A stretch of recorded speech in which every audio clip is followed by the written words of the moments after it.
Hello, welcome back to my channel. And today I'm going to talk about the logic of computing with continuous data. So here are the slides. Logic of computing with continuous data. And this is a joint work with many co-authors, Franz Brause, Johannes Karnig, Kim Son-Yong, Iggy Schick, Park Se-won, Michael Konechny, Norbert Müller, Eike Neumann, Norbert Preining, and probably I have forgotten several. But let's start with motivation. So when I was young, I used to play the computer game Civilization. Civilization, you get to simulate a country as ruler of that country, where the neighboring countries are governed by the PC, some kind of early version of artificial intelligence that simulated the rulers of that country. And India used to be ruled by Gandhi, or rather by the computer simulation of Gandhi. And every ruler of every country was described by some parameters. For instance, one parameter was the level of aggression. And Gandhi was modeled to have a very low level of aggression, level 1. Another rule of this game was that whenever a country, throughout the course of its civilization, therefore the name, whenever a country would develop democracy, then its level of aggression would decrease. Democracies are less likely to wage war. Decrease by 2. Now, what would happen when India developed democracy in that game? Well, means that the level of aggression of Gandhi, which is initially 1, would be decreased by 2, and thus mathematically would result in an aggression of -1, even negative, right? However, at that time, the variables used to be realized as hardware data type of byte. And when you decrement a byte with value 1 2 times, then there's a wraparound occurring, and the value turns out to be actually 255, a very high level of aggression, so that in most cases, when playing the game, actually Gandhi, the ruler of India, would start waging war against its neighboring countries. This became a running gag, but of course, on a more serious level, this is a computer programming bug. And the bug, the origin of the bug is the discrepancy between the mathematical data type of integers and the hardware computer data type of byte.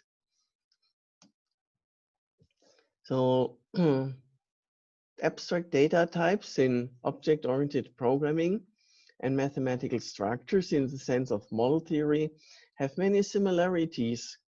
For instance, information hiding or axiomatization, specification. These are basically different views on the same meta concept. And when applied this to the computer game Civilization, on the one hand, we have the abstract data type of a byte or word, 16-bit, signed or unsigned. And it's abstract because we don't really know how it's implemented in hardware. That's the first level of abstraction. On the other hand, we have that was a common data type of the 1980s with the Apple computer, for instance. On the other hand, we have the mathematical data type of integers, and these both disagree. That's the cause of the programming error. One has wraparound, one is finite, and the other does not have wraparound, the other is infinite. And this, in the early days, this was a programmer's responsibility to make sure that wraparounds are caught. Nowadays, one prefers data types, abstract data types that actually agree with the mathematical counterparts. For instance, in Python, the integer data type is actually a mathematical integer. There's no wraparound. And in this high-level object-oriented programming, the implementation takes care of how to implement integers, mathematical integers, as a series of bytes or words of variable length, so that low-level programming is hidden in this elegant high-level approach. Similarly, in Java programming language, big integer is actually an implementation of the mathematical data type of integers without wraparound. And if your favorite programming language nowadays still does not happen to support mathematical integers, then you can use a library like GNU multi-precision library, which does. Other mathematical data structures are also available as abstract data types. For instance, GMP supports rational numbers, exact rational numbers, sequences in mathematics. So here you see a function from natural numbers to some abstract data type y. That's a sequence, corresponds to arrays in abstract data type. Real numbers in mathematically correspond to double precision floating point numbers. Well, not exactly. Here we have the same problem, the same kind of discrepancy as the one that caused the error in the computer game Civilization. Floating point numbers are not the same as mathematical real numbers. They are not a numbered floating point numbers. There's a difference between plus and minus 0. In floating point numbers, they are denormalized floating point numbers. There are many ways in which floating point numbers differ from actual real numbers. And wouldn't it be great to have an abstract data type that actually agrees with mathematical real numbers? And actually, this is exactly what I'm talking about. Yes, this is possible. And it makes things much easier, programming more elegant and less error prone. So how can we do that? The discrepancy between floating point numbers and real numbers is actually the cause of many problems. For instance, in numerics, there's this famous book series on numerical recipes, and it's called recipes. That means it's basically heuristic. It's not called numerical algorithms for a reason, because when programming with floating point numbers, it's very hard to really make sure, and I mean fully make sure, that the program actually is guaranteed to behave the way it has been specified. That's a little bit easier when dealing with algebraic numbers rather than real numbers.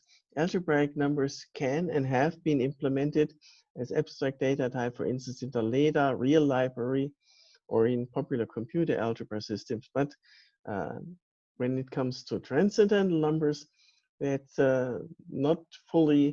cannot fully be represented in a computer algebra system, right? That's oxymoron. Transcendental numbers, computer algebra, that's exactly opposite. Okay, so real numbers are different from the computer hardware data type double, and that gives rise to many discrepancies. Here, for instance, is a sequence, an iteratively defined sequence created by Jean-Michel Moulin. And if you do the math, this sequence converges to 6.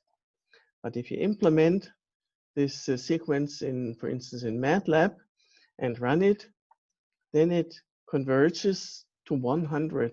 Actually, it converges pretty directly for it. So from the sequence of intermediate calculations, there's no evidence whatsoever that something is going terribly wrong in the computation.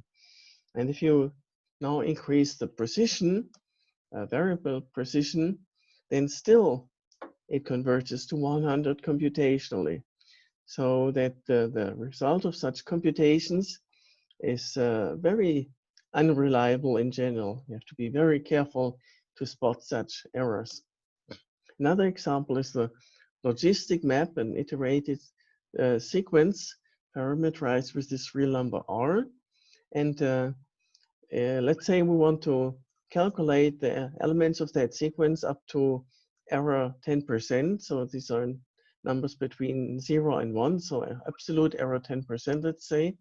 Then using floating point precision, that works well up to the 30th element of that sequence. Past that, it only produces garbage. With double precision, one can still get as far as 85th element, but then again, the result is unreliable.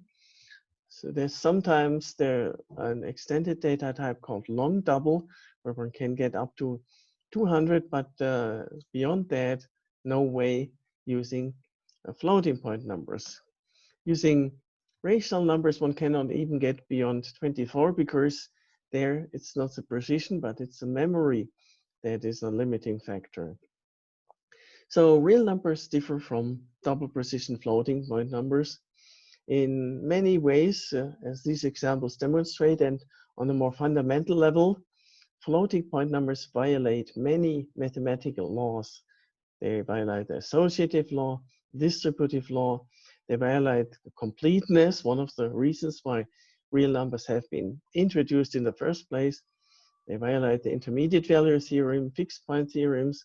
So from a mathematical perspective, they're really terrible structure. Another example I'd like to make is about testing for inequality. You may have learned in Introduction to Numerics, don't test for inequality. Why? Well, for this very reason, because expressions that are supposed to be equal mathematically are not equal numerically. But if we cannot test for equality, what else can we do with floating point numbers? Suppose we could test for inequality. Well, then we could recover the test for equality as Boolean expressions, which we just agreed is impossible. So we cannot even test for inequality either. There's no test we can perform reliably, with a rigorous semantics of floating point numbers. One of the many problems. So what's the solution? The solution is, well, to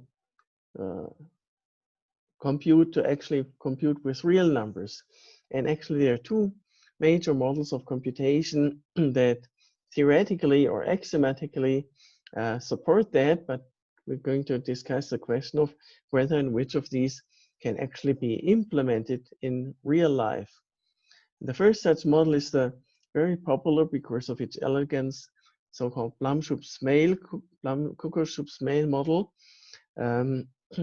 which is imperative programming over the real numbers with arithmetic operations presumed as exact and comparison presumed as exact.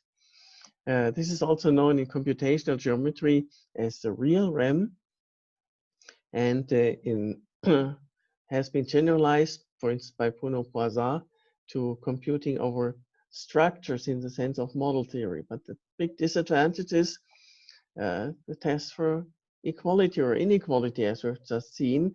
And on the next slide, we will see that Ernst Becker has proven that this is not just a matter of floating point number representation, but it's fundamentally impossible to test for equality as soon as we leave the algebraic realm. On the other hand, there is a realistic model of computation, namely the Turing machine. And actually, Alan Turing introduced his machine in order to rigorously study computing over real numbers. And lots of research has been done on computing with Turing machines, computing real numbers, computing continuous functions. For instance, this textbook by Puel and Richards, this textbook by Klaus Weihrauch. Computation here means computing streams of approximations, and that's the first thing to point out, this is very inconvenient, right? Also, it's a Turing machine. Nobody really in practice programs Turing machines. So that we have kind of a dilemma here. On the left-hand side, there's a very convenient and elegant, but unrealistic model of computation that cannot be implemented. On the right-hand side, there's a realistic model of computation, but it's very inconvenient. And so there's a kind of a discrepancy. They actually differ. For instance, the exponential function is computable in the Turing machine model, but not in the Blum-Schutz-Smale model. The sine function, on the other hand, is computed in the Blum-Schutz-Smale model, but not in the Turing model. Fortunately, they do agree about computability of arithmetic operations. So that we have here at our hands abyss and a gap between elegance and realizability. And this gap has been observed and tried to bridge before, for instance, in the PhD thesis of Martin Escardó. He introduced real PCF, which is a functional programming language for real numbers, very elegant and convenient, but for some reason it didn't catch on to practitioners, maybe arguably because numerical practitioners prefer imperative programming. And this is exactly what we're trying to do here, what we are doing, bridging between both models in an imperative programming language.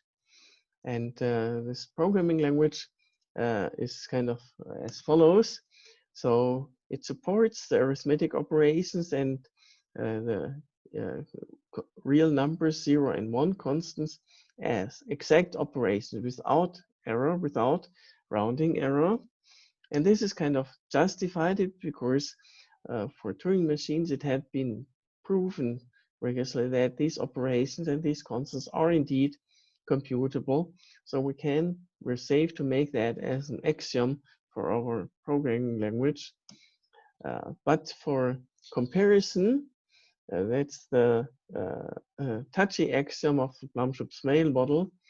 One cannot avoid that. There's this theorem by Ernst Becker that equality is in a rigorous sense uncomputable. I'm not going into detail here. So we have to, in order to get a realistic programming language, we have to make amendments, and the approach taken here is to test a partial semantics. Partial means in some cases the test may not return at all. It will not return an error messages, it will not throw an exception, but it will simply not return at all, namely in case that the two real numbers being compared happened to be equal.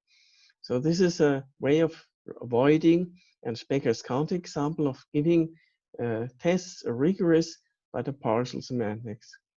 Now, in order to still be able to write total programs, a new operation is introduced, the so-called choose operation.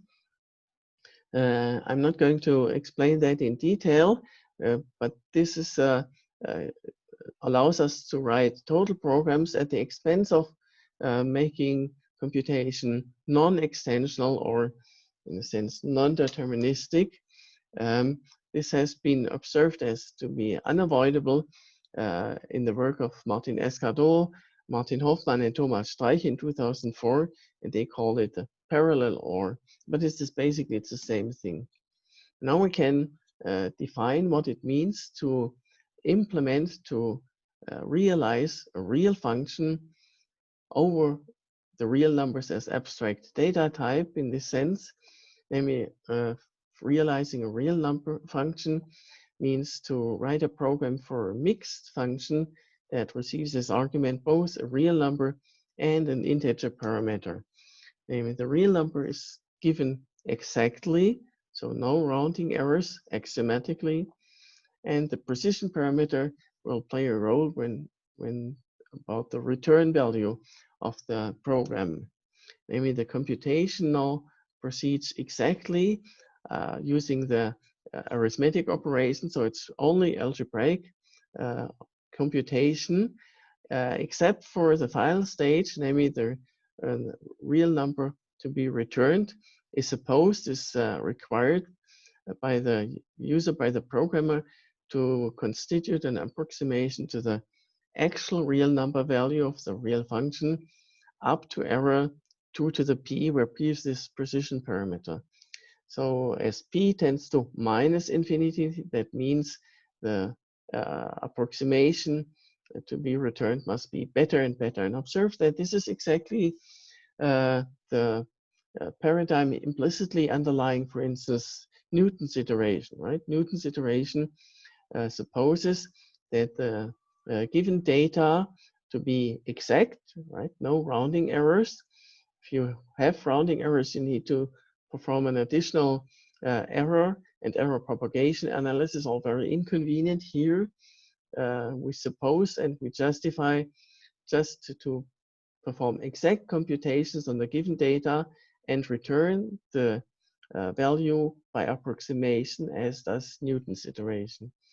And now superficially, it's not at all clear whether this way of axiomatizing real computation, what is its power and whether it can be realized. How does that relate to the Blum-Schupf-Smale model, and how does that relate to the Turing machine model? In particular, is it closed under composition? Namely, in the following sense, if we have a real function that is realized as a program, in this sense, can we feed its return value, which is here axiomatically only by considered as an approximation, can we feed that to the next function, let's call it g, which again is supposed or expected in its argument to be given exactly? And it turns out, and that's our first theorem, yes, computing over this two-sorted structure is Turing complete for real functions. The two-sorted structure is the structure of real numbers, as you all know it, with this modified partial semantics of comparison. So this boldface indicates it's not your usual total semantic, but it's a partial semantics.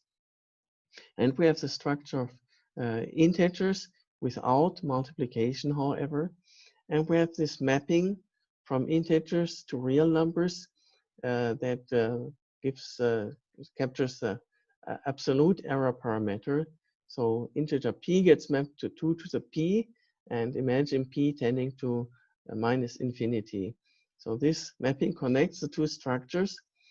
So we have computing over this two-sorted structure with the semantics I just said in the last slide. And the theorem says this is Turing complete, which means two things. First, everything that can be realized in this sense, every real function is actually also computable on a Turing machine. So we, unlike the Blum-Schupf-Smale, we don't leave the realm of computable functions.